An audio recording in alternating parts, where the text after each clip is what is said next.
বন্দি পুড়িয়ে দিতে চেয়েছিলেন। বাংলাদেশের হিন্দুর ছেলে প্রতিবাদ করে কোরআনের পক্ষে কথা বলেছিলেন। আমাদের মুসলমানের সন্তান বলে কোরআনের সঙ্গে রাজনীতির কোনো সম্পর্ক নাই। কত বড় বেয়াকুব! রাসূল 10 বছর জিন্দেগি মদিনার জমিনে এই কোরআন দিয়ে ইসলামী রাষ্ট্র পরিচালনা করেছে, কোরআন দিয়ে সমাজ পরিচালনা করেছে, কোরআন দিয়ে ব্যক্তি জীবন থেকে শুরু করে রাষ্ট্রীয় জীবন পর্যন্ত কোরআনের আইন যতক্ষণ না থাকবে ততক্ষণ আপনার এই দেশে এবং ব্যক্তি জীবনে শান্তি আসতে পারে না। আমি মাক্কি জীবনের আলোচনায় তুলে ধরবো এই যে আয়াত তেলাওয়াত করেছি। সুতরাং এই কোরআন আগুন দিয়ে পুরালে ধ্বংস হবে না? হবে। যদি আগুন লেগে ধ্বংস হয়ে যায় পৃথিবীর সব বইয়ের দোকান, তবু বিশ্ব থেকে হারাবে না পবিত্র কোরআন। ঠিক কিনা? কেমন করে করবি ধ্বংস আগুনের তেজ? আছে বিশ্ব ভরা লক্ষ লক্ষ কোরআনের হাফেজ, তারা ছাপায় আসমানি গ্রন্থ, তারা ছাপায় আসমানি গ্রন্থ, বাঁচাবে কোরআনের মাঠ, তবু বিশ্ব থেকে হারাবে না পবিত্র কোরআন। কত লোকে কোরআন নিয়ে করলো আদালতে কেস। এই যে আমাদের বন্ধু নাকি ভারত এই কোরআনের বিরুদ্ধে কেস করেছিল। কত লোকে কোরআন নিয়ে করলো আদালতে কেস। লিখলো সালমান রুশদি বিদ্বেষপূর্ণ সেটা নিভারসে।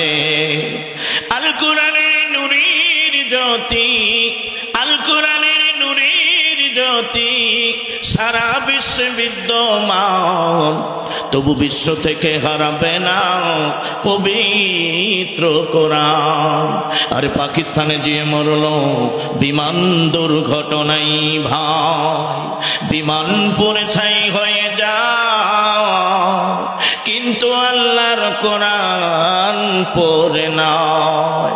এই যে আমার বিশ্বনবীর সাদলের ফল, এই যে আমার বিশ্বনবীর সাদলের ফল, নকল কই মালিকের দান, তবু বিশ্ব থেকে হারাবে না পবিত্র কোরআন। কথা বলেন ঠিক কিনা? এই কোরআন যদি আগুন দিয়ে পুড়িয়ে দেয়, যারা বলে কোরআনের সঙ্গে রাজনীতির কোনো সম্পর্ক নয়, আলেম ধরো আলেম মারো, তাদেরকে জেলখানায় নিয়ে হত্যা করো, গুম করে দাও। এই কোরআনের বিরুদ্ধে যত ষড়যন্ত্র করালাম হোক না কেন, এই কোরআন আলেমদের মাধ্যমে, নায়েবে রাসূলদের মাধ্যমে এই জমিনে কোরআনের দ্বীন কায়েম হবে। কথা বলেন ঠিক কিনা? আমার ভাইরা, এটা সেই কোরআন যে রাসূলের উপরে নাজিল। সূরাতুল আনফাল আয়াত 75টি, রুকু 10টি। এই সূরাটা নাজিল মদিনায় হিজরতের প্রথম সূরা, সূরা আনফাল 10টি রুকু। এই আয়াতে কারিমা 30 নম্বর আয়াত নাজিল হয়েছিল কখন? অল্প যখন নবীজি হিজরত করলেন, কাফেররা যুদ্ধের ঘোষণা দিলেন, নবীজি চিন্তিত হলেন। মনের কথা মনের ভাষা আল্লাহ জানে কি জানে না? তখন বললেন, নবীগণ আপনার সাহাবী ময়দানে ছিল না, কাবা ঘর আব্রাহা ভাঙতে আসলো, আপনি মাইন করবেন 50 দিন পূর্বে আমার ঘর ধ্বংস করে আপনার দাদা যান বললেন যে কাবা ধ্বংস করব। সেই সময় তো আপনি ছিলেন না। আমার কুদরতি রহমত দিয়ে আমি যদি হেফাজত করতে পারি, মা ওয়াদ্দাকা রব্বুকা ওয়া মা ক্বালা, আপনার রব আপনারে পরিত্যক্ত করেন, সেই রব এখনো আছে। তখনই আয়াত নাজিল হলো। আয়াত মাদানী। সমস্ত তাফসীর এবং আলোচনা শানে নজুল মক্কার জমিনে ঘটে যাবে। আল্লাহ আয়াত নাজিল করলেন, স্মরণ করো।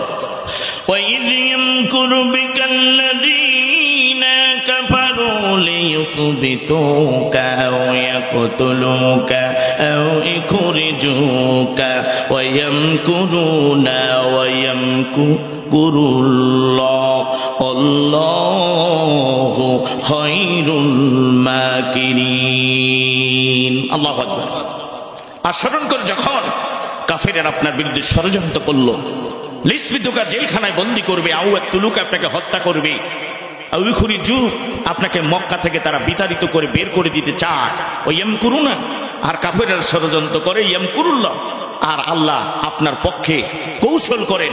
আল্লাহ খায়রুল মাকিরিন, আর আল্লাহর কৌশল সবচাইতে বড় উত্তম কৌশল। আল্লাহু আকবার।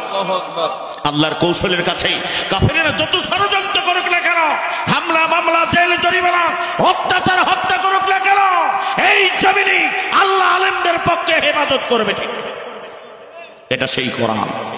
কোরআন কখন নাজিল হলো? যে সমাজে আবু জেহেল সহ মক্কার জমিনে সুদ ঘুষ জেনা ব্যভিচার অত্যাচার এমন একটি সমাজ তৈরি করেছিল, যারা বাতিলের সমাজ। সেই সমাজের ভিতরে অন্ধকার একটি জগতে মূর্তি পূজা দেবদেবীর পূজা ছিল। ওই সমাজে কোরআনুল কারীম নবীজির উপরে নাজিল করলেন।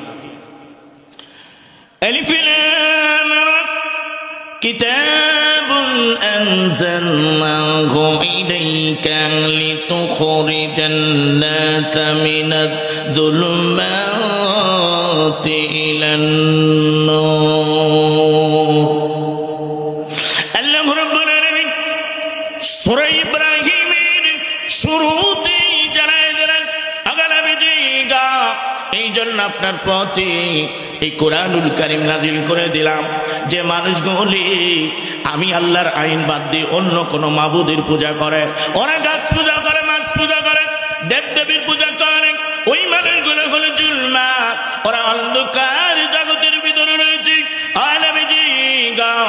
এই জন্য কিতাব নাজিল করলাম, ওই মানুষগুলাকে আপনি আলোর দিকে টেনে বের করে আনতে পারেন। আপনার প্রতি কোরআনুল কারীম নাজিল করে দিলাম। সুবহানাল্লাহ। আপনি ওদেরকে জুলমাত অন্ধকার থেকে আলোর দিকে আনতে পারেন, এই জন্যই কিতাব নাজিল করা হয়েছে। ঠিক কিনা? আর আমরা সুদ ঘুষ জেনা ব্যভিচার খারাপ যত কাজের সঙ্গে জড়িত, সে কি করে বের হয়ে আসবে? নামাজও পড়ে সুদ খায়, নামাজ পড়ে ঘুষ খায়, নামাজ পড়ে অন্যের জমি দখল করে, নামাজ পড়ে তাহাজ্জুদ গুজারি দেখায়, আবার দেশের টাকা বিদেশে পাচার করে। আছে না নাই? ওনার বন্ধুরা, আমার ভাইয়ারা, এই কোরআনুল কারীম আমার নবীজি মক্কার জমিনে যখন দাওয়াত দেয়, আমার নবীজির দাওয়াত ছিল 4 দফা কর্মসূচি, 3 দফা দাওয়াত। দাওয়াত ও তাবলীগ, তানজিম, তারবিয়াত, ইসলামী মহাসারা, ইসলামী হুকুমাত। আমার নবীজির 4টা বিষয়ে দাওয়াত ছিল আমার বন্ধুরা। এবং যারা ইসলাম কায়েম করতে চান, ইসলামী দলের কর্মনীতি হলো 3টা। একটা হলো আল্লাহর সন্তুষ্টি অর্জন, আরেকটা রাসূলের আনুগত্য, মুনাফিকি বর্জন এবং নেতৃত্বের পরিবর্তন। কোন জালিম সমাজে থাকতে পারবে না। আল্লাহর কোরআন দিয়ে সমাজ রাষ্ট্র চলবে, এই জন্য নেতৃত্ব পরিবর্তন আনতে হবে। কথা বলেন ঠিক কিনা? কিন্তু আমরা বলি, বাবা যেদিকে যা হচ্ছে এখন আমার এইদিকে থাকি, পিটি বাঁচানেরই ব্যস্ত। ঠিক কিনা? আমার নবীজি দাওয়াত দেয়, মায়ের খায়, মাক্কি জীবনের ঘটনা। আর আমরা সুবিধাবাদী জিন্দাবাদ। এই আয়াতের তাফসীর 3 দিন লাগবে। সাইদি সাহেবের এলাকায় আমি করেছিলাম। নবীজি দাওয়াত দেয় কিসের? দাওয়াত দিচ্ছে কি তিনি চাট তুলে যে আমাকে টাকা দাও, তুলে খাবে, সেটা?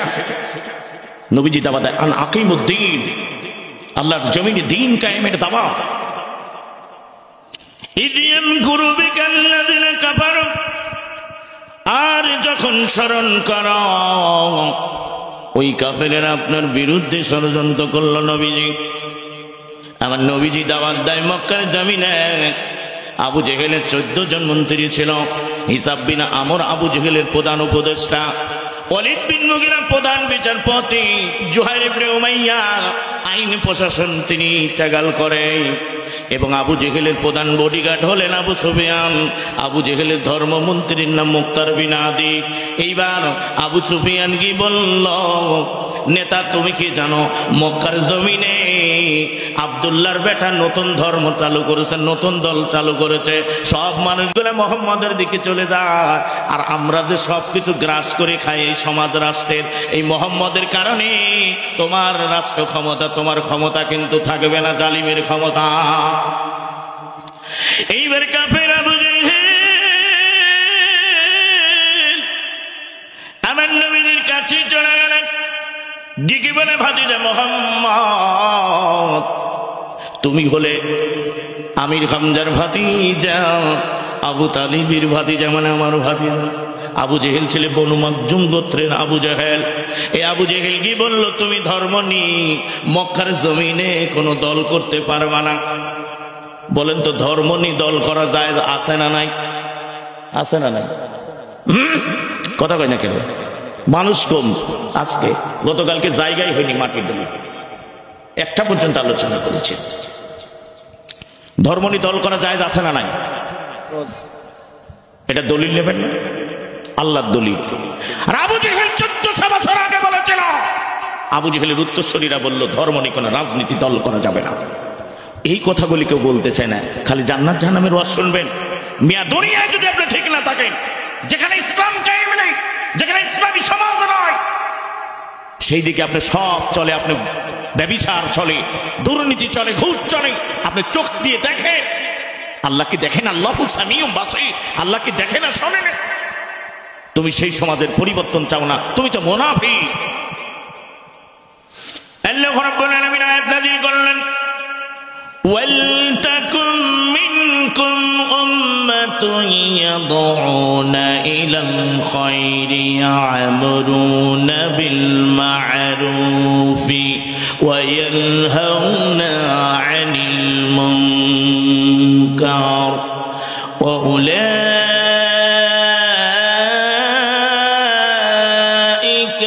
হুমুল মুফলিহুন।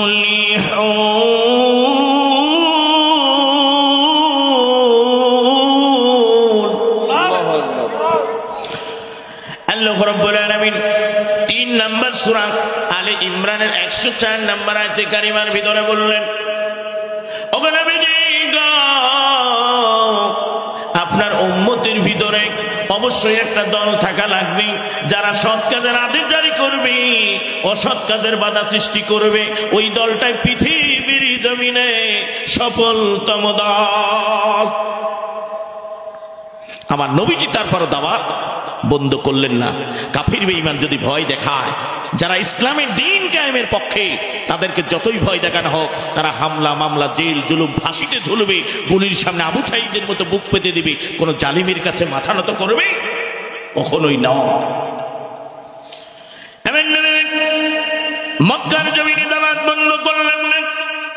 কাফের আবু জেহেল আমার নবীকে ডেকে বললেন, ভাতিজা মুহাম্মদ, তুমি তোমার কাবার ভিতরে ইবাদত করো, তোমার আল্লাহর খোদার ইবাদত করো, আমরা কিছু বলবো না, কিন্তু বাহিনী সমাজ রাষ্ট্র বিচার সব আমরা করব, তুমি কিছু বলতে পারবে না। আল্লাহ বললেন ধন্যবাদ। সঙ্গে সঙ্গে আল্লাহ আয়াতে জানালেন, ইন্না আনজালনা ইলাইকাল কিতাবা বিল হাক্কি লিতাহকুমা বাইনান নাস বিমা আরাকাল্লাহ। আল্লাহ রাব্বুল আলামিন সূরা নিসার 105 নম্বর আয়াতে কারিমার ভিতরে জানালেন, নবীজি গো, এই কোরআন আপনার প্রতি এই জন্য নাজিল করলাম, আপনি কোরআন দিয়ে বিচার ফয়সালা করবেন। ব্যক্তি জীবন থেকে শুরু করে রাষ্ট্রীয় জীবন পর্যন্ত আমার নাজিলকৃত বিধান দিয়ে সবকিছু চলবে। কোন বাতিলের মতবাদ দিয়ে সমাজ রাষ্ট্র ব্যক্তি জীবন চলতে পারে না। এই কথা কার? কথা বলেন কার? আমার বানানো না কোরআনের আয়াত? আমার নবীজি দাওয়াত দেন, ইয়া আইয়ুহার রাসূল বাল্লিগ মা উনজিলা ইলাইকা মির রাব্বি।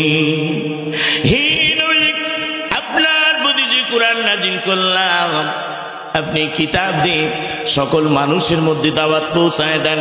বাল্লিগু আন্নিউ আলা আয়াত, একটা তুমি যদি আপনি জানেন, আপনি সকল মানুষের মধ্যে দাওয়াত খানা পৌঁছায়া দিন। নবীজি এই দাওয়াত দেয়, নবী আসার একটি কারণ আছে না নাই? আমরা ভাবি কি আসে খালি নামাজ পড়বো, হাঁসের মতো ডুব দেবো আর জান্নাতে যাবো।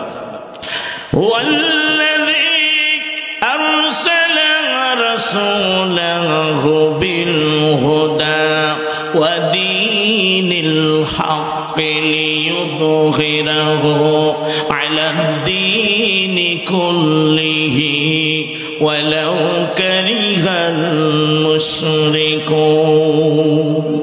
তিনি তার নবীকে আরসালাই পৃথিবীর জমিনে প্রেরণ করলেন সমস্ত দিনের উপরে আল্লাহর দ্বীনকে বিজয় করার জন্য। মুশরিকেরা কাফেরেরা যতই ষড়যন্ত্র করুক না কেন, তিনি তার নবীর মাধ্যমে আল উলামা ওয়ারাসাতুল আম্বিয়া এবং নায়েবে রাসূল আলেমদের মাধ্যমে এই জমিনের ভিতরে তার দ্বীনকে তিনি বিজয় করবেন।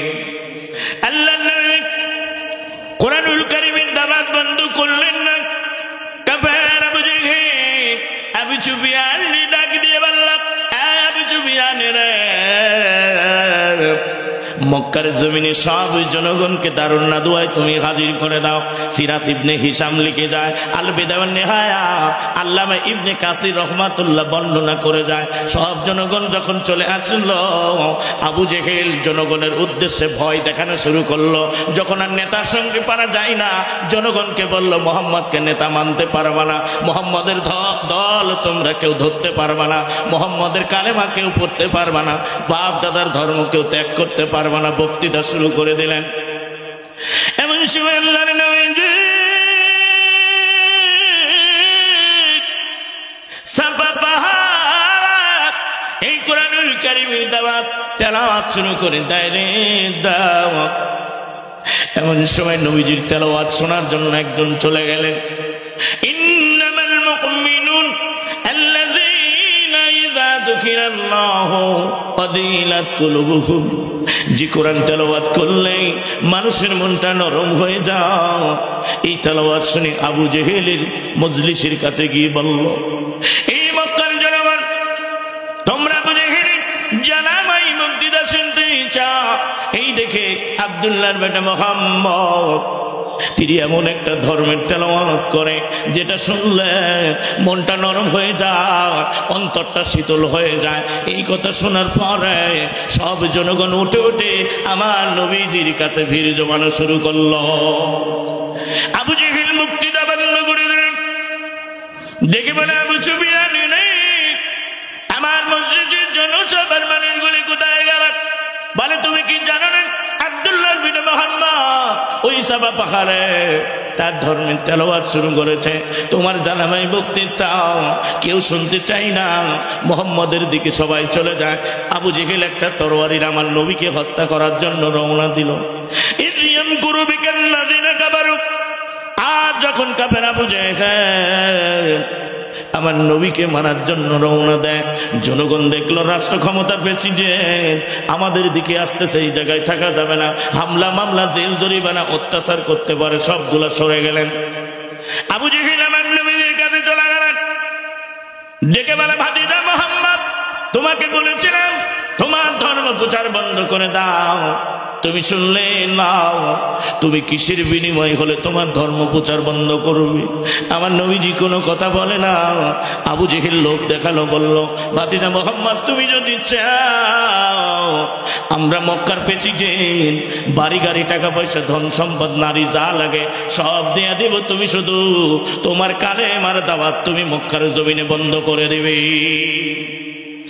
আল্লাহর নবীজি তেলাওয়াত বন্ধ করে দাঁড়ায় গেলেন।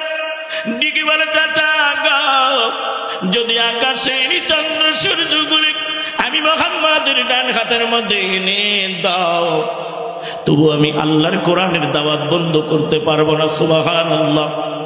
আমার নবীজি বন্ধ করলেন না। আবু জেহেল এইবার চিন্তা করলো, মুহাম্মদকে নতুন কৌশলে মারতে হবে, এই নেতাকে আগে মারলে আমার রাস্তা ক্লিয়ার হয়ে যাবে। এমন সময় ইবনে কাসির তাফসিরের মধ্যে লেখে, তাফসির ইবনে কাসিরের ভিতরে, তাফসির তাবারির ভিতরে যে তাফসিরে 30,000 হাদিস বর্ণনা করা হয়েছে, তাবারি রহমাতুল্লাহ বর্ণনা করে যায়, আবু জেহেল একটা ভারসম্মত পাথর উঠালেন। এবার গুটি গুটি পাও আমার নবীজির পিছন দিক থেকে যায়, নবীজির মাথায় পাথর মেরে দিবে আবু জেহেল।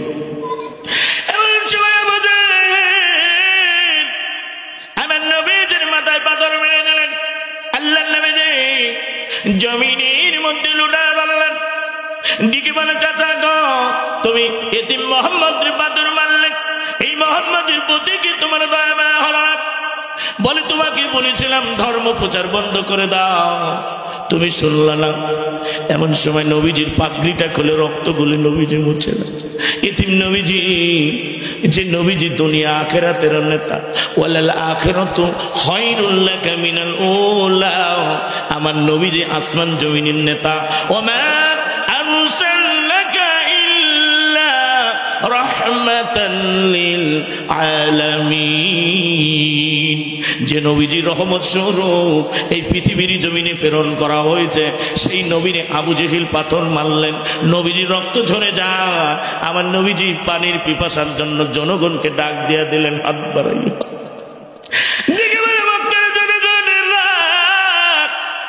তোমরা কি এতিম মোহাম্মদ চিনো না? দাও না, দাও না, এক গিলাস পানি দাও না, আমি মোহাম্মদের কলিজাটা ঠান্ডা করে নেই।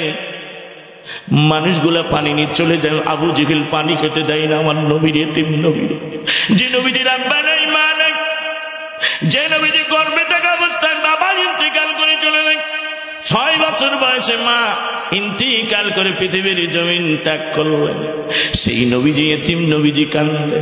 এমন সময় মানুষগুলি পানি নেয়, আবু জেহেল খেতে দেয় না।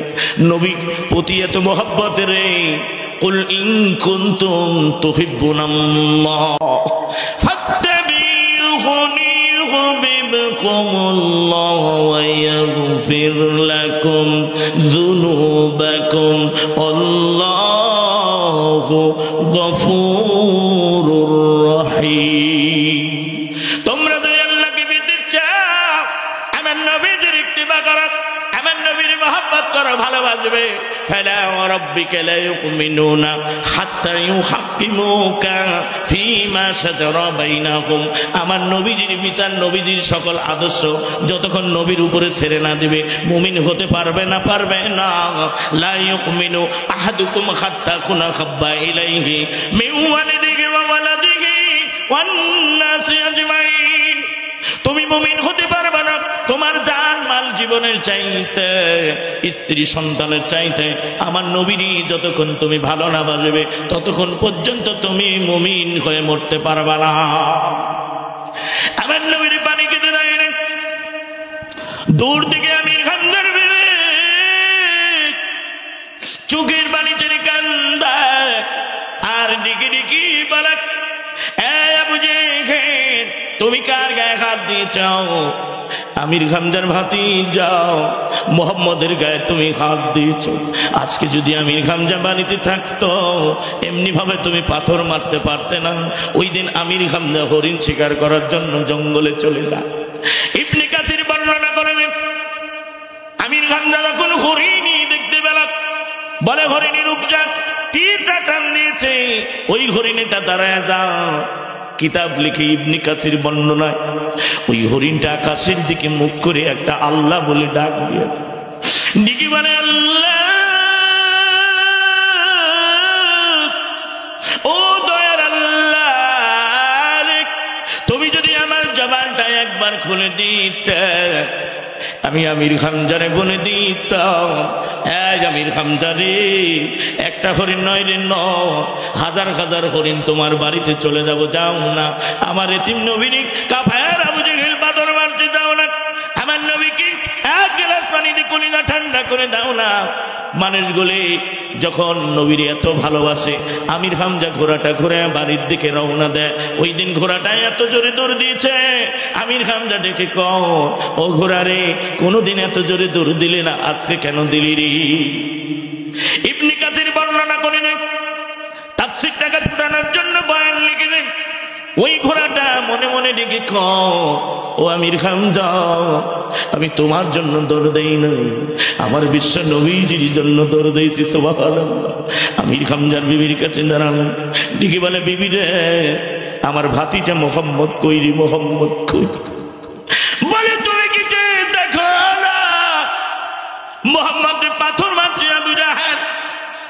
এমন সময় তিনি তরবারি আবু জেহেলের মাথা কাটার জন্য যখন রওনা দেন, বলে না না না, মোহাম্মদ পানি পিপাসায় হয়ে আছে, তুমি পানি নিয়ে যাও না।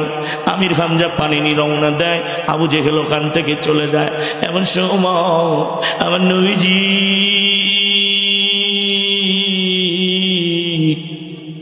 চোখের পানি ছেড়ে নবীজি কান্দে চাচারে দেখে। আল্লাহ নবীজি কান্দে আর বলে, ও চাচা, যে মোহাম্মদ তুমি বাবার সিনার মায়া মমতা দিবার করলে, যে মোহাম্মদের কেউ নাই, এই মোহাম্মদ পাথর মারল আবু জেহেল, আমি পাথরের ব্যথা সহ্য করতে পারি না। আমির হামজা নবীজির মাথা খেলেন করতেছেন, হাত দিয়ে দিন, নবীজি পানি পান করলেন, ওর উপরে মাথা দিয়ে শুয়ে আছে আমার নবীজি। এমন সময় আমির হামজা কান্দেন, চোখের পানি গুলো নবীজির শরীরের উপরে পড়ে দেয়। আমির হামজা ডেকে বলেন, ভাতিজা মোহাম্মদ, আজকে তুমি যা বলবে তাই করবো।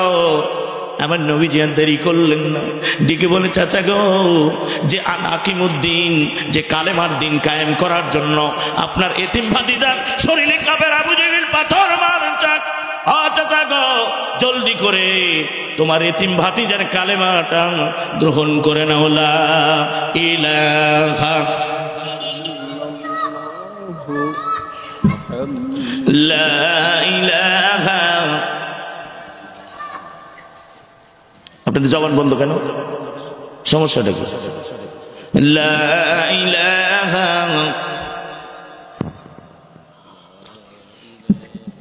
লা ইলাহা। আকাশের তারা গলি, আকাশের তারা গলি, ঝিলিমিলি ঝিলিমিলি জ্বলছে, গাছে গাছে ফুল গলি সৌরভে দুলছে, রসুল এসেছে, আল্লাহর হাবিব এসেছে, হাবিব এসেছে, রসুল এসেছে, লা ইলাহা। এই গরম চাঁদে অল্প করে। আরব দেশে কাবার পাশে, আরব দেশে কাবার পাশে, মানবের সেরা মানব এসেছে, হাবিব আল্লাহর রাসূল এসেছে, লা ইলাহা। এর 5 ভাগের 1 ভাগ। আমিনার কোলে চন্দ্র দোলে, আমিনার কোলে চন্দ্র দোলে, ডালে ডালে পাখিরা সব গান ধরেছে, হাবিব এসেছে, রাসূল এসেছে, হাবিব এসেছে, আল্লাহর রাসূল এসেছে, লা ইলাহা।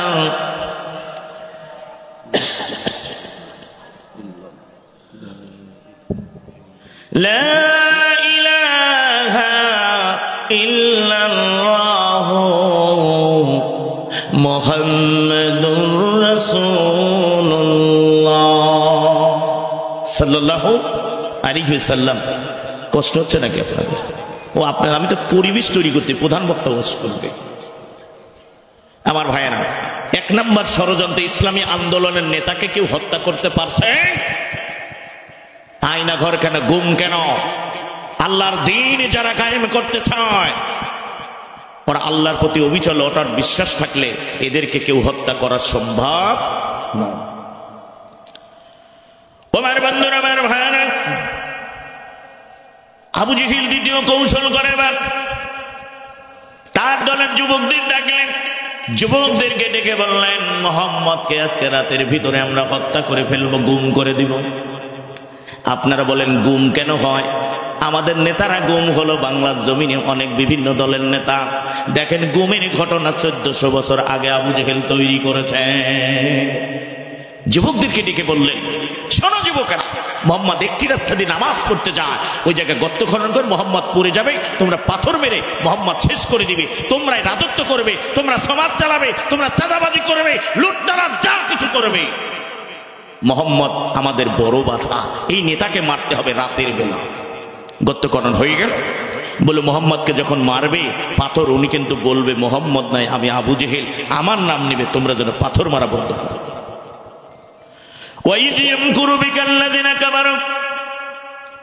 দ্বিতীয় কৌশল আবু জেহেল করার পরে গদ্য খনন হয়ে গেল।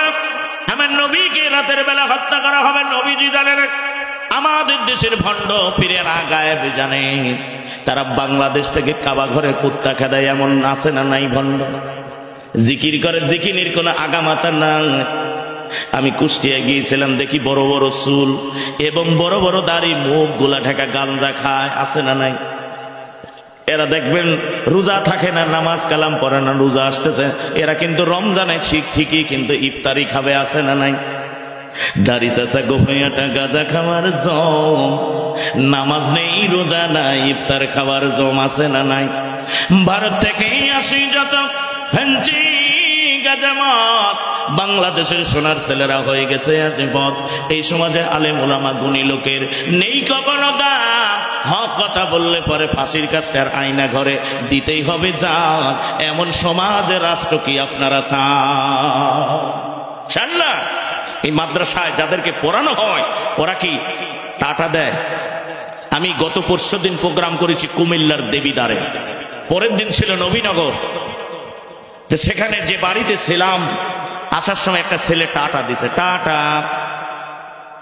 মাদ্রাসায় পড়লে দেয় সালাম, ইংলিশ মিডিয়ামে পড়লে সেখানে হাই আর টাটা। যে ছেলে ছোটবেলা শিখাবার টাটা, বড় হলে মা বাবার মুখি মারবে ঝাঁটা। টাটা শিখা, সালাম শিখা। ছোটকালে ফিডার খাওয়ায় শরীরের ফিগার ভালো রাখার জন্য। যে ছেলে ছোটকালে খাওয়া বা ফিডার, বড় হলে হবে একটা বড় সিটা। আবু জেহেল গর্ত খনন করলেন। আমার নবীজি জানেন আল্লাহু সামিউন বাসীর,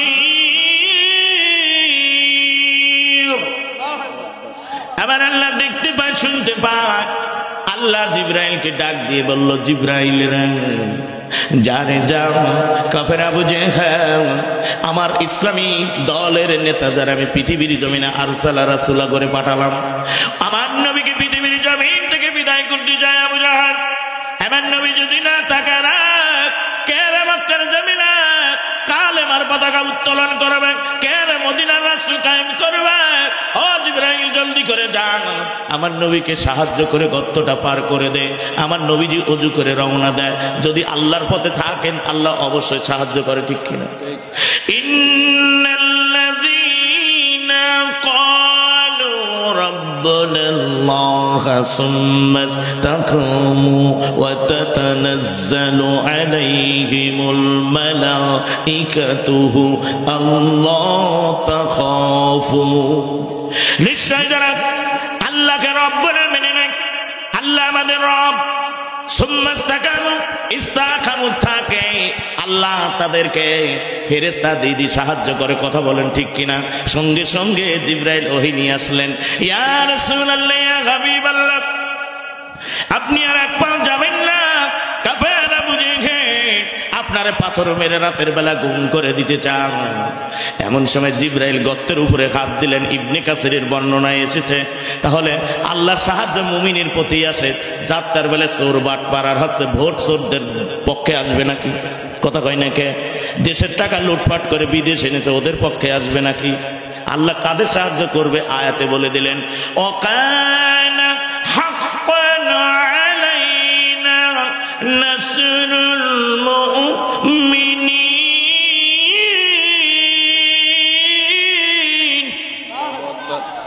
তোমরা যদি মুমিন হয়ে যাও, আল্লাহর সাহায্য করা ওই মুমিনদের প্রতি ওয়াজিব হয়ে যায়। জিবরাইল গর্তটা পার করে দিলেন। আমার নবীজি এবার মাকামে হিজুরে নামাজ আদায় করে। আবু জেহেল বলতেছে, দেখি তো আবু জেহেল মোহাম্মদ মরে গেছে কিনা, আল্লাহ কৌশল করছে কি করে নাই। আমার কথা না, আয়াত বলতেছে, ওয়ায়ামকুরুনা ওয়ায়ামকুরুল্লাহ আল্লাহু খায়রুল মাকিরিন। আল্লাহু আকবার। ইয়ামকুরুনা কাফেররা ষড়যন্ত্র করে, ওয়ায়ামকুরুল্লাহ আর আল্লাহ মুমিনদের পক্ষে কৌশল করেন। আল্লাহু খায়রুল মাকিরিন, আল্লাহর কৌশল উত্তম কৌশল। আবু জেহেল বলে শব্দ নাই, নিশ্চয় মেরে ফেলেছে, যায় আমিও মারিয়ে আসি দুই চারটা। দেখেন ভাইরে, আপনারা বিচার করেন, যেমন করে মারবে তেমন করে বিচারের রায় হবে। এটাই যে আয়াতের তাফসীরের প্রমাণ নিয়ে যান। আল্লাহর বিচার কেমনে হবে দেখেন, বিমা আনজালাল্লাহু ওয়া উলাইকা হুমুল কাফিরুন, যারা আল্লাহর নাযিলকৃত বিধান কোরআন বিচার করে না তারা হলো কাফির। যারা নাযিলকৃত কোরআন দিয়ে বিচার করে না তারা হলো ফাসিক। যারা নাযিলকৃত কোরআন দিয়ে বিচার করে না তারা হলো জালিম। বাংলাদেশের জালিম গেছে না আছে? কথা কন না কেন? তাদের একটি বিচারও কোরআনের পক্ষে হইল। সব আলেম ওলামা বিভিন্ন দলের নেতাদেরকে ফাঁসি দিয়ে ঝুলিয়ে হত্যা করেছে, গুম করা হয়েছে, খুন করা হয়েছে, গুলির সামনে তাদেরকে বুক পেতে হত্যা করা হয়েছে, ঠিক কিনা? এবার আবু জেহেল রওনা দেয়, বিচার দেখেন এই আয়াতের তাফসীর। কাফের আবু জেহেল যখন রওনা দিলেন, আল্লাহ ডেকে বলে, আবু জেহেল আমার নবীর সঙ্গে দিয়েছিস পাল্লা, আজকে রাতে আবু জেহেল আমি আল্লাহ সাইজ করে দেব তোর কাল্লা। ক্ষমতার মালিককে। এবার আবু জেহেল গর্তের কাছে চলে গেল, একটা বাতাস আসলো, যে বাতাস সূরা ফিলের তাফসীরের সঙ্গে আয়াতের তাফসীর 100% সাংঘর্ষিক মিল। যত তাফসীর আমি পড়েছি, ইন্না বাতশা রাব্বিকা লাশাদীদ,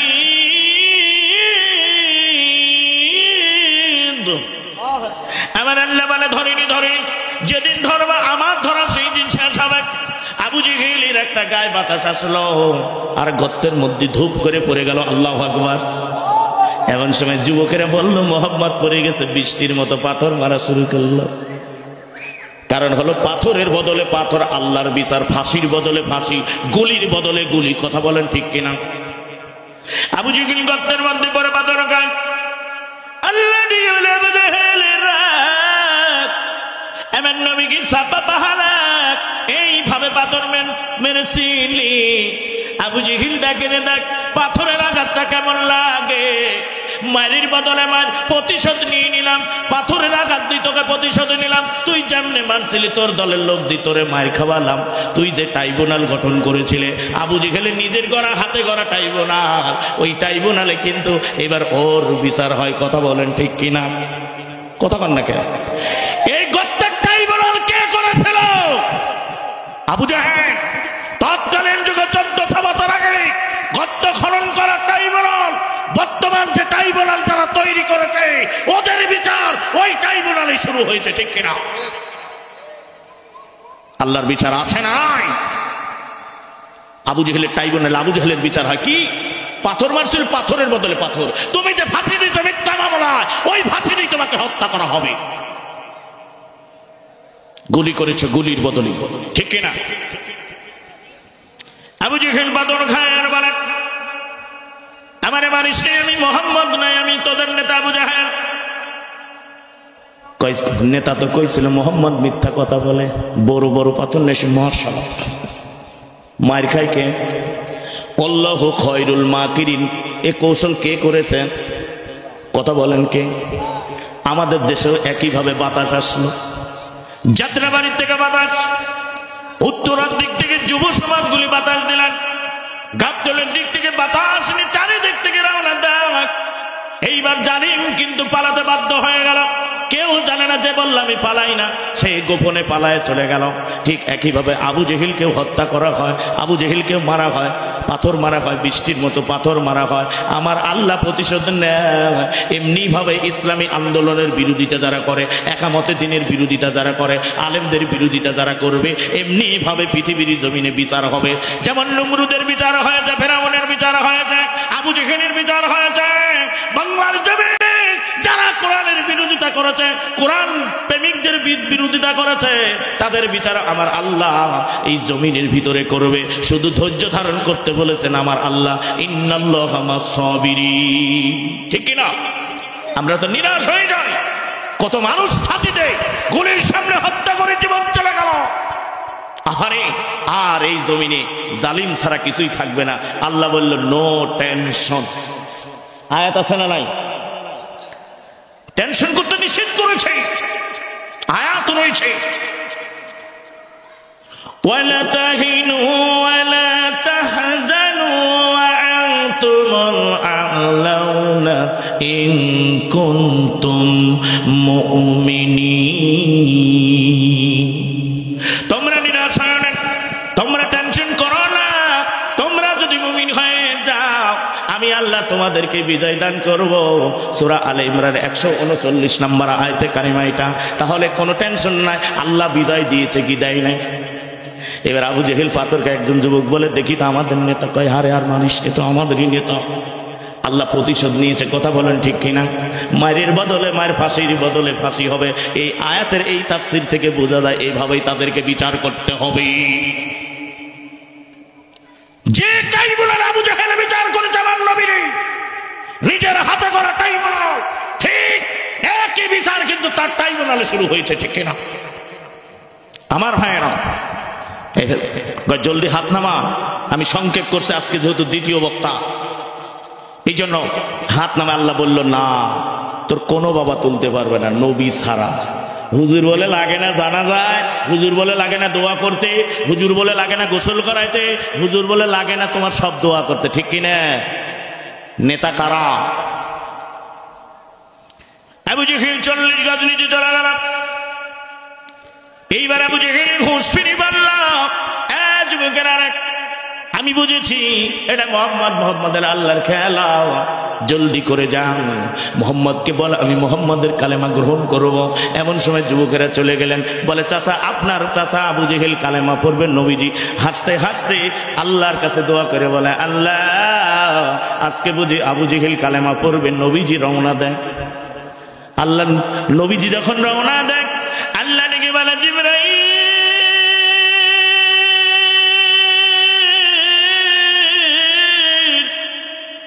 জলদি করে জারি যা, আমার নবীর হাতের সঙ্গে আবু জেহেলের হাতটা 40 গজ নিচে, হাতটা লাগায় দিয়ে প্রমাণ করে দে সম্মানটা কে দেয়, ক্ষমতাটা কে দান করেছে, আমার নবীর পাওয়ারটা কে দান করলো, আর সমস্ত আধিপত্য জগতের ক্ষমতা কে।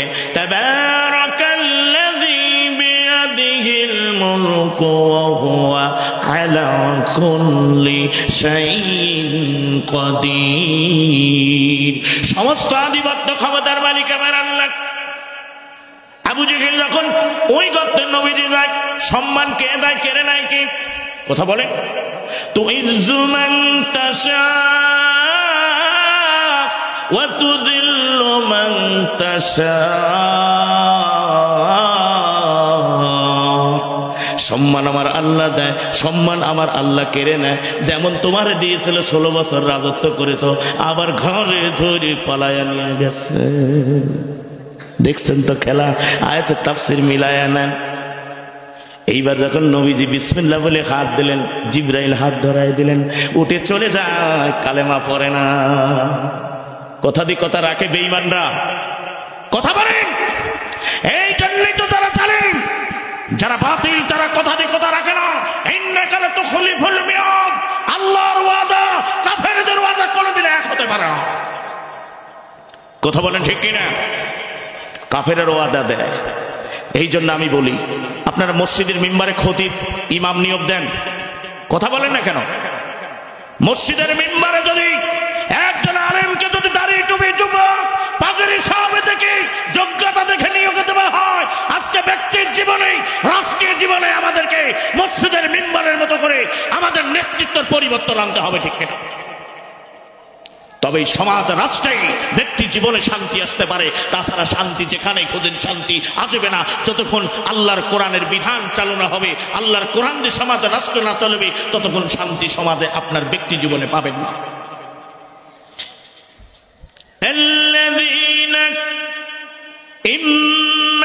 مكناهم في الأرض أقاموا الصلاة وآتوا الزكاة آمروا بالمعروف ونهوا عن المنكر যখন আবার মুমিন বান্দারা ইসলামী রাষ্ট্রের ক্ষমতায় চলে আসবে, রাজত্ব দান করা হবে, এক নম্বরে তারা নামাজের আইন প্রতিষ্ঠিত করবে, তারা যাকাত আদায় করবে, দুই নম্বরে সমাজে ভালো যত কাজগুলি চালু করে দেবে, আর চতুর্থ নম্বরে এই সমাজের ভিতরে মদের ফ্যাক্টরি থাকবে না, জুয়া থাকবে না, সুদ ঘুষ থাকবে না, এই সমাজের ভিতরে কোনো রাহাজানি হবে না, দেশের টাকা বিদেশে পাচার হবে না, তারা সুন্দর একটি সমাজ ব্যবস্থা রাষ্ট্রের ভিতরে চালু করবে। কথা বলেন ঠিক কিনা? সেই একই দাওয়াত, সেই একই কথা প্রত্যেকটি নবী রাসূল দিয়েছে। ফিরাউন বাধা দিয়েছিল, পৃথিবীর জমিন থেকে বিদায় করা হয়েছে। নমরুদ বাধা দিয়েছিল, পৃথিবীর জমিন থেকে নিঃশেষ করে দেওয়া হয়েছে। আজকেও জালিমেরা যতই তারা চেষ্টা করুক না কেন, আল্লাহর জমিনে আল্লাহর কোরআনের আইন সমাজ রাষ্ট্রের জন্য আল্লাহর নেতৃত্ব তৈরি করে রেখেছে। এই জন্য তো ইসলামী দলের কর্মনীতি কয়টা বলেছে? 3টা। আল্লাহর সন্তুষ্টি অর্জন, রসুলের আনুগত্য, মুনাফিকি বর্জন এবং নেতৃত্বের পরিবর্তন। কথা বলেন ঠিক কিনা? রসুল 4 দফা দাওয়াত, 4 দফা কর্মসূচি, 3 দফা দাওয়াত আমার নবীজি দিয়েছিলেন। সেই দাওয়াত যারা দিতে চায় তাদের বিরুদ্ধেই অসংখ্যভাবে খারাপ যত কথা সমাজের ভিতরে প্রচার করা হয়, আর আমার আল্লাহ বলে ওদের বিরুদ্ধে তোরা যত লাগবি ততই তোরা নিচে নামবি, ততই তোরা জনপ্রিয়, তোরা হারায় ফেলবি। এ কথা কার? আবু জেহেল নবীজির বিরুদ্ধে যত লেগেছে ততই আবু জেহেলের স্ট্যাটাস নষ্ট হয়েছে মক্কার জমিনে, আর আমার নবীজির সম্মান আকাশচম্বী করে দিয়েছেন। তিনি হলেন সুন্দর চরিত্রবানের নেতা। এইরকম নেতার নেতৃত্ব ছাড়া সমাজ সংস্কার হতে পারে? নিজের চরিত্র গঠন করেন। চরিত্র গঠনের মৌলিক উপাদান নঈম সিদ্দিকের লেখা একটা বই পড়ে দেখবেন চরিত্র কেমনে গঠন করতে হয়। সত্যের সাক্ষ্য পাবেন, মৌখিক সাক্ষী আল্লাহ আছে, রসুল আছে, ফেরেশতা আছে, সৃষ্টি জগৎ আছে, কিন্তু আপনাকে হাতে নামাজ আদায় করো, ইসলামের জন্য কাজ করো, সমাজে দান করো, যাকাত আদায় করো, এই সমাজ সংস্কার জন্য আপনার বডি দিয়ে প্রমাণ করা, সত্যের সাক্ষ্য প্রমাণ করা। আবু জেহেল কথা দিয়ে কথা রাখলেন না। লাস্ট পয়েন্টটা শুনে যান মুসলমানেরা। আবু জেহেল সঙ্গে সঙ্গে ডেকে বললাম, আবু সুফিয়ানের মক্কার জমিনে দল আছে কয়টা? বলল 42টা। বলে একা মোহাম্মদকে মারা যাবে না, মোহাম্মদকে সরানো যাবে না, এবার ঐক্য জোট করে মোহাম্মদকে আমাদের আইন করে মারতে হবে। নির্বাহী আদেশ কেমনে আছে দেখেন, 1400 বছর আগে, 1400 বছর পরের কথা। 42টা গোত্রের 42টা গোত্র ভিত্তিক নেতা ছিল তখন। সিরাত ইবনে হিসাম প্রমাণ করে যায় দ্বিতীয় খণ্ডতে, সব ডাকা হলো। এবার বলে কেন? বলে আমরা মোহাম্মদকে মারতে চাই। বলল আবু জেহেল এটা তুমি ভুল করতেছো। সঙ্গে 28টি দলের নেতা ওয়াক আউট করে নবীর পক্ষে চলে গেল, বলে আমরা এটা মোহাম্মদের বিরুদ্ধে যেতে পারবো না। 42 দলের মধ্যে 28 দল নবীর পক্ষে গেলে দল থাকে কয়টা? কথা কয় না কেন? 14টা দল থাকে।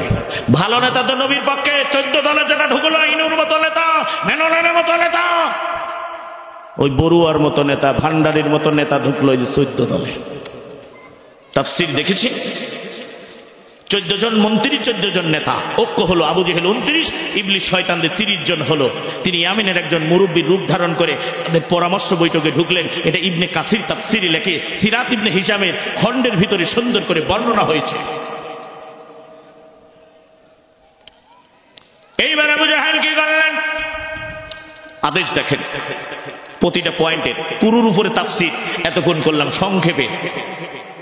এইবার আবু জেহেল বলল, ওয়ালিদ বিন মুগিরা যিনি ছিলেন জারর সন্তান, তিনি হলেন প্রধান বিচারপতি। বলেন তো কোরআনের বিরোধিতা করলে কি হয়? আল্লাহ নিজেই কোরআনে গালি দিয়েছে, আমি না।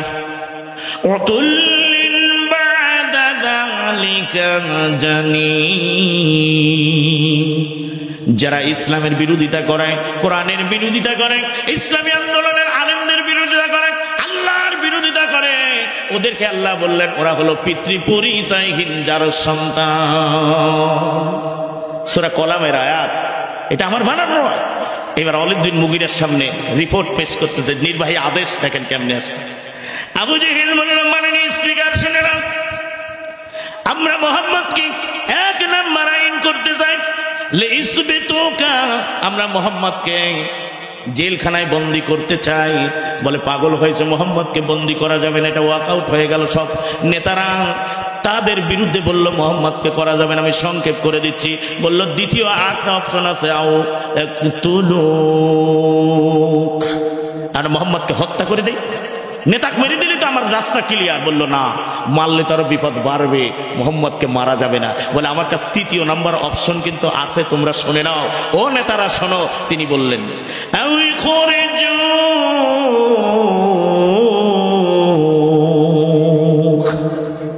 মোহাম্মদকে আমরা নাগরিকত্ব বাতিল করে মক্কা থেকে বের করে দিই। বলে পাগল হয়েছে। এই সময় ইবলিস শয়তান দাঁড়ালেন। দেখেন মিলান তাফসীর মুফাসসিরে কোরআনের সঙ্গে মিলে যাবে। ইবলিস শয়তান দাঁড়ায় গেলেন, ডেকে বলে আবু জাহিল, তুমি মোহাম্মদকে মক্কা থেকে বিতাড়িত করো না। এই মোহাম্মদকে যদি মক্কা থেকে বিতাড়িত করে দাও, এই মোহাম্মদ সিরিয়া ইয়ামেনে চলে যাবে। এই কোরআনের দাওয়াত মোহাম্মদ যেভাবে ওয়াজ করে, যেভাবে বর্ণনা করে, দার্স করে, এই মোহাম্মদের কথা শুনলে মানুষগুলি মনটা নরম হয়ে মোহাম্মদের দলে দলে ইসলাম কবুল করবে। আর তোমার ওই দলবল নিয়ে তোমার রাষ্ট্র আক্রমণ করে ক্ষমতা কেড়ে নিবে। এটা করো না, করো না। আবু জেহেল সঙ্গে সঙ্গে তার বক্তব্য ঘুরাইয়া নির্ভয় আদেশ দিয়ে দিলেন, নির্ভয় আদেশ, কারণ ক্ষমতা তার হাতে। বলল ইসবিতুকা, মোহাম্মদকে শিয়াবে আবু তালিবি বন্দী করে দাও। এই ঘটনা শুনছেন 3 বছর নবীজি শিয়াবে আবু তালিবি বন্দী। কে বলেছে যে জুলুম অত্যাচার নয়? তাফসীর পড়ো না। তুমি নামাজ দিয়ে জান্নাতে যেতে চাও, কোনো দান নাই, সুদ দিয়ে ঘুষ দিয়ে জান্নাতে যেতে চাও, সম্ভব নয়। এই জন্য নেতৃত্বের পরিবর্তন আনতে হবে, সমাজ সংস্কারের কাজ করতে হবে, ঠিক কিনা? দাওয়াত তাবলীগ, তানজিম, তারবিয়ত, শিক্ষা গ্রহণ করতে হবে, কোরআনের আলোচনা জানতে হবে, প্রশিক্ষণের কাজ করতে হবে, ঠিক কিনা? বলল বের করা যাবে না। নির্ভয় আদেশে নবীজি শিয়াবে আবু তালিবি বন্দী হয়ে গেলেন। এমন নবীজি সবে মাত্র 42 জন সাহাবী কালেমা পড়েছেন, 10 জন মহিলা সাহাবী। আমার মা বোনদের আলোচনা আসতেছে, মহিলারাও জেল কেটেছে, এটা তাদের জেল খাটা ছিল সুন্নাত। এর মধ্যে একজন শিশু ছিল, হিসাব রহমাতুল্লাহ বর্ণনা করে যায়, বন্দী হলেন, তারা আন্দোলন করে, বলে মোহাম্মদের দলবল আন্দোলন করে।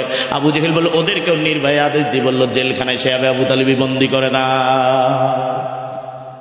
এমন নবীজি কোন চোরবাটপার ছিল না। এমন নবীজি কোন মানুষের সম্পদগুলি লুণ্ঠন করেন নাই, কাউকে হত্যা করেন নাই। আমার নবীজি কোনো দুর্নীতিবাজ ছিলেন না। আমার নবীকে বিনা দোষে জেলখানায় শিয়াবে আবু তালিবি বন্দী করে আবু জেহেল বলল মোহাম্মদের লোকের খাবারগুলি বন্ধ করে দাও।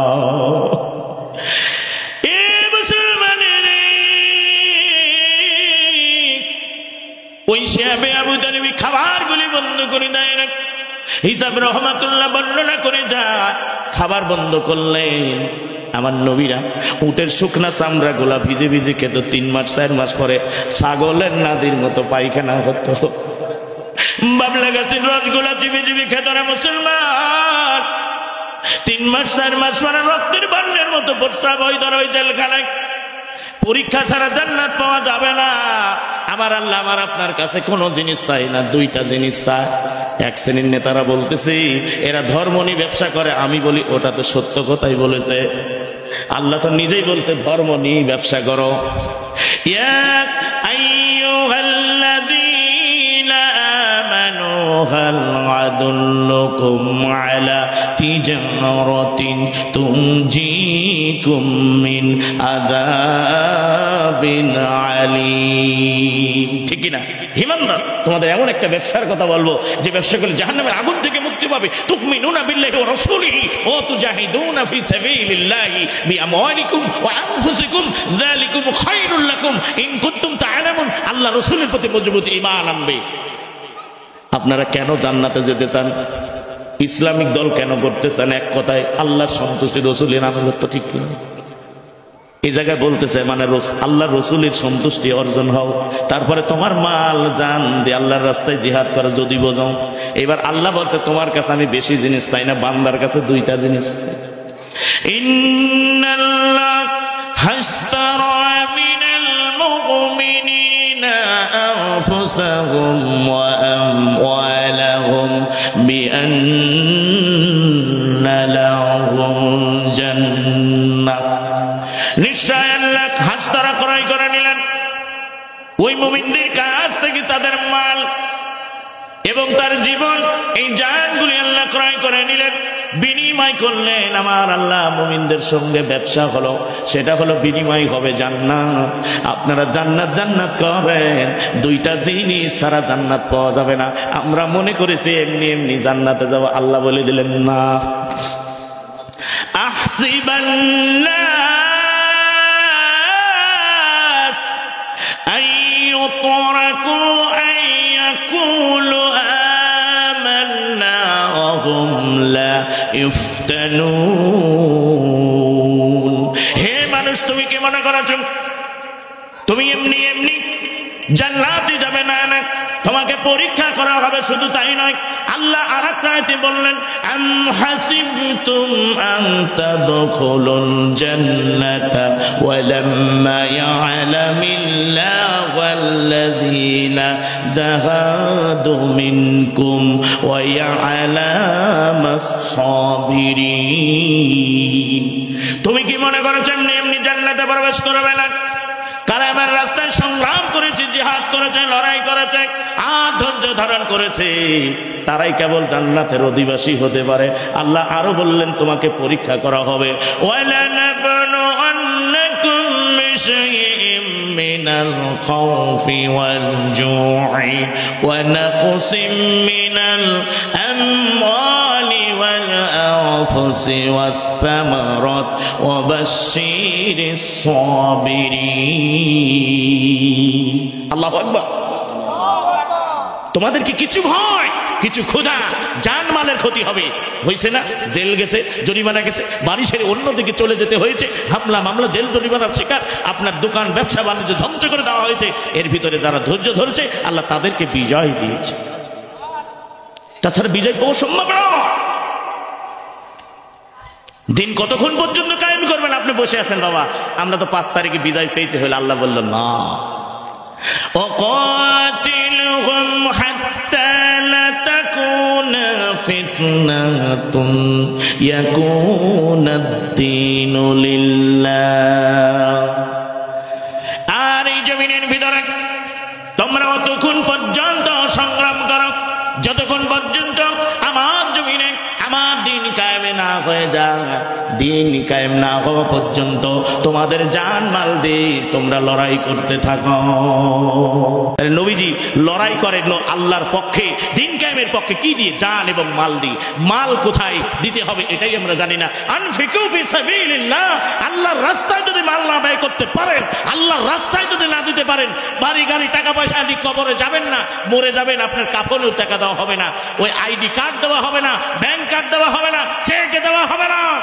3টা কাপড় আর আতরের সুগন্ধে আর সুরমা কর্পূর নি বাসনা নি খবরে যেতে হবে, ঠিক কিনে?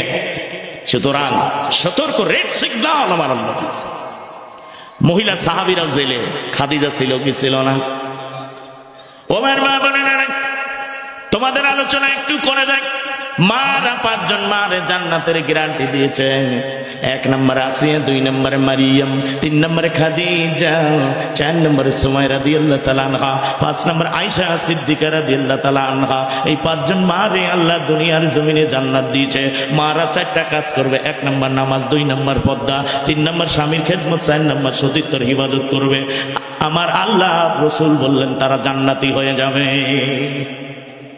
খাদিজা একটা আয়াত পড়তেছিলেন নবীজি, আয়াতটা নবীজি খাদিজার সামনে নাজিল হয়, সূরা আল মুদাসসির, যে দ্বিতীয় ধাপে নাজিল হয়। ওই সূরার 47-48 নম্বর আয়াত নবীজি তেলাওয়াত করলে তারা তো আরবি বুঝে, ব্যাখ্যা বুঝে। কি? কুন্না নুকাযিবু বিয়াউমিদ্দিন হাত্তা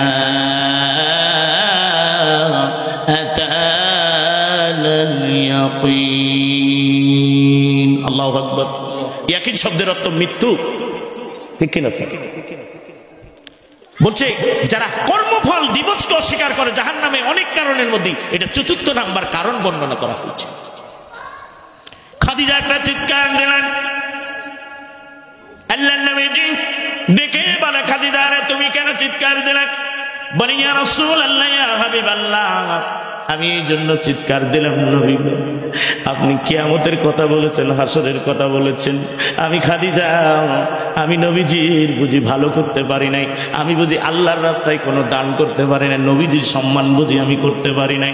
আমি খাদিজা আমি কেমনে কবরে কি জবাব দিব? কারণ আখিরাতের প্রথম ধাপ হলো আযাবুল কবর।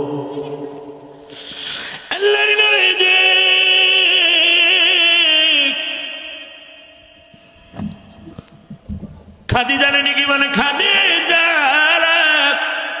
তুমি কি বলতে চাও বলো না?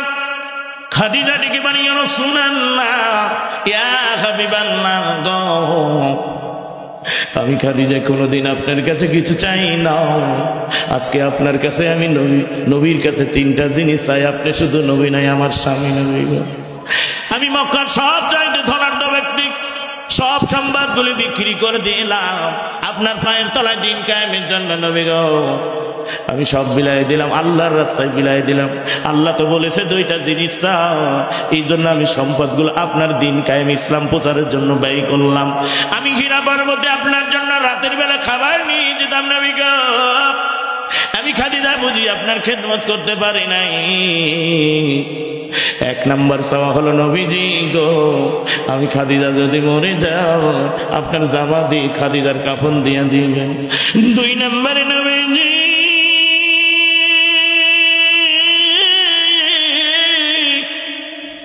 ওই কবরে যখন খাদিজারা রাখতে যাবে, আপনি নবীজি ওই কবরের ভিতরে আগে নামবেন, তারপরে খাদিজার আপনি দাফন করবেন। তিন নম্বরে নবীজি গো, দাফনের পরে দুইটা ফেরেশতা আসবে, আমার রব্বুকা আমার দিনুকা, এই তিনটা প্রশ্ন করবে। এই তিনটা প্রশ্নের জবাব না দিয়া আপনি কবর ছেড়ে আসবেন না। নবীজি গ্রান করিলেন, কিছুদিন পরে খাদিজা ইন্তেকাল করে চলে যায়। সমস্যা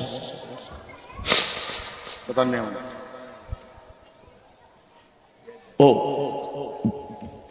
বোধান এমন সময় খাদিজা ইন্তেকাল করে চলে গেলেন। এমন নবীজি খাদিজার পাশে কান্দে। ও বন্ধুরা, যখন কান্দের সাহাবীরা বলে বুড়ি মানুষ মরে গেছে, কেন কান্দেন? নবীজির কান্না বেড়ে গেল। বলে এই খাদিজা আল্লাহর দ্বীনের জন্য সম্পদগুলি সব বিলাইয়া দিল, আল্লাহর দ্বীনের জন্য ওয়াকফ করে দিল। আমাদের সম্পদ আছে কিন্তু আল্লাহর রাস্তায় দেই না, আমরা সব বাড়ি গাড়ি ব্যাংকে ডিপোজিট করে রাখি, কিন্তু 1% আল্লাহর জন্য দেই না। এতিমখানা মাদ্রাসা মসজিদ যদি করে দিয়ে যান, আপনার সন্তানের আপনার জন্য দান না করলো, আপনার দানের খাতিরে ওই কবরে শুয়ে শুয়ে আপনার গুনাহগুলি মৌসুম হয়ে যাবে। এমন সময় সাহাবীদেরকে ডেকে বললেন, নবীজি